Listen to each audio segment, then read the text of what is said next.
So guys, for the first step, you want to get into this screen. Now to get here, you want to turn off your computer from the power button and then turn it back on again. As soon as it turns on, you want to turn it off again and then turn it back on again. You want to repeat this 3 times. So you want to turn off your computer from the power button and then turn it back on again. As soon as it turns on, you want to turn it off again and then turn it back on again. You want to repeat this 3 times, and then on the 4th time, when you turn your computer on again, it will then take you into this screen.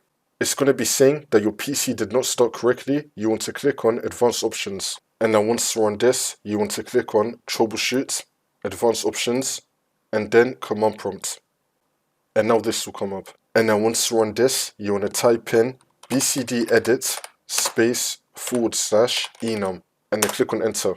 And now if we look next to device, it's going to be telling us our Windows drive letter. For me, it's going to be C:.